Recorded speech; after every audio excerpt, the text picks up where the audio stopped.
Assalamualaikum warahmatullahi wabarakatuh. Nama saya Nurma Iramadina, mahasiswi S2 Administrasi Pendidikan Uniska, kelas Banjarmasin E, Tanah Bumbu. Saya akan mempresentasikan tugas UAS Kepemimpinan dan Perilaku Organisasi Pendidikan. Di sini saya akan berbagi informasi tentang fungsi kepemimpinan. Kepemimpinan mempunyai fungsi tertentu yang berbeda satu sistem sosial dengan sistem sosial lainnya. 9 fungsi kepemimpinan. Yang pertama, menciptakan visi. Kedua, mengembangkan budaya organisasi. Ketiga, menciptakan sinergi. Keempat, menciptakan perubahan. Kelima, memotivasi para pengikut. Keenam, memberdayakan pengikut. Ketujuh, mewakili sistem sosial. Kedelapan, manajer konflik. Dan kesembilan, membelajarkan organisasi. Saat di pasar bertemu dengan Bu Susi. Bu Susi sedang menjual mainan. Hari ini saya akan berbagi informasi terkait fungsi kepemimpinan, yaitu fungsi keenam, memperdayakan pengikut.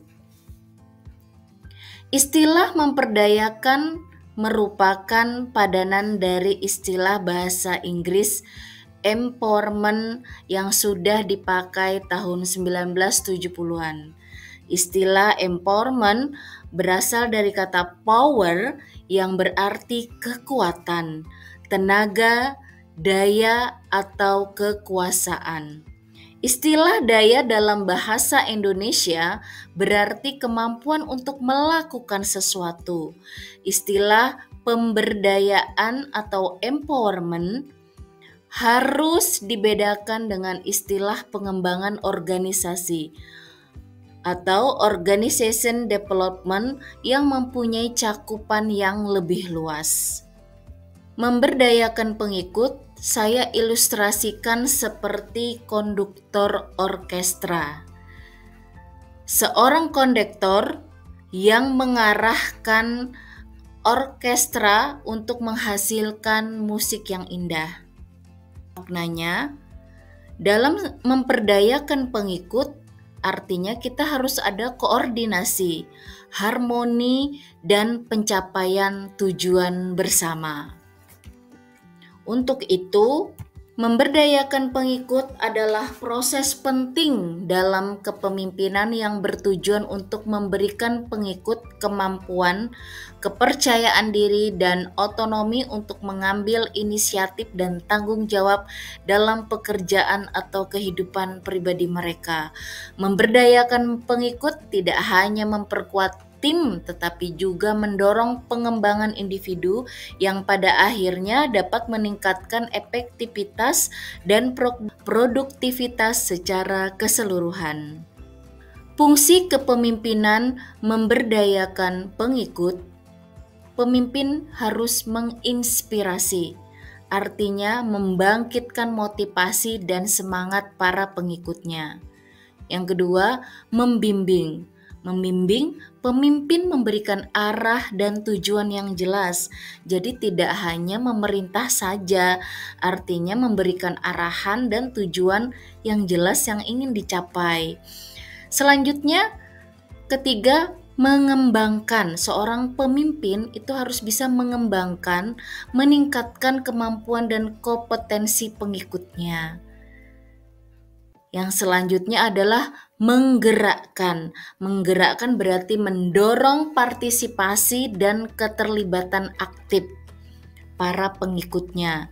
Yang selanjutnya adalah mengawasi. Seorang pemimpin harus memantau kemajuan dan memberikan umpan balik kepada pengikutnya. Artinya sering melakukan refleksi dan juga memberikan refleksi atau umpan balik kepada para pengikutnya.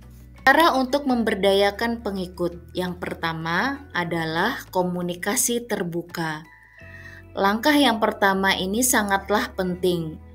Artinya, pemimpin harus bersedia mendengarkan ide, umpan balik, dan kekhawatiran pengikut mereka. Ini membantu menciptakan lingkungan di mana pengikut merasa didengar dan dihargai. Artinya, harus ada keterbukaan dan transparansi. Yang kedua, pelatihan dan pengembangan. Memberikan pelatihan yang tepat dan peluang pengembangan kepada pengikut adalah cara untuk memberdayakan para pengikut. Dengan memperoleh keterampilan baru dan pengetahuan, pengikut menjadi lebih percaya diri dalam menjalankan tugas mereka. Selanjutnya, pendelegasian tugas. Memberikan tanggung jawab yang lebih besar kepada pengikut adalah cara efektif untuk menunjukkan kepercayaan dan memperkuat kemampuan mereka. Pendelegasian yang bijaksana memungkinkan pengikut untuk belajar dan berkembang dalam peran mereka. Pengakuan dan apresiasi. Perlunya pemimpin menghargai usaha dan pencapaian pengikutnya adalah aspek penting dalam pemberdayaan. Mengapa? Karena pengakuan yang tulus dapat meningkatkan motivasi dan mendorong pengikut untuk terus berkontribusi dengan cara yang positif. Yang selanjutnya, menciptakan lingkungan yang mendukung. Lingkungan kerja yang mendukung di mana pengikut merasa aman untuk mengekspresikan diri dan mengambil resiko. Ini sangatlah penting. Pemimpin harus berusaha untuk menghilangkan hambatan dan menyediakan sumber daya yang diperlukan agar pengikut dapat berhasil. Jadi, bukan lingkungan yang toksik ya. Selanjutnya, memberikan kebebasan dan fleksibilitas. Mempercayai pengikut untuk membuat keputusan sendiri dan memberikan kebebasan dalam cara mereka menyelesaikan tugas dapat meningkatkan rasa tanggung jawab dan kepemilikan mereka terhadap pekerjaan. Strategi memberdaya pengikut itu yang pertama juga termasuk dalam delegasi wewenang dan tanggung jawab, pelatihan dan pengembangan, komunikasi efektif dan transparan, pengakuan dan penghargaan atau apresiasi, pemberian kesempatan untuk berinovasi dan bereksperimen, membangun lingkungan kerja positif dan mendukung, serta mengembangkan budaya organisasi yang kuat. Kesimpulannya, dengan memberdayakan pengikut, pemimpin tidak hanya membantu individu untuk berkembang, tetapi juga menciptakan tim yang lebih kuat dan lebih bersatu.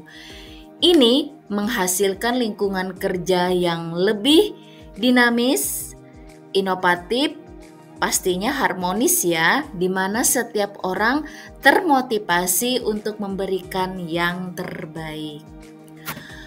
Ke rumah angker terasa takut. Supaya tidak takut, perginya bersama-sama. Demikian fungsi kepemimpinan memberdayakan pengikut.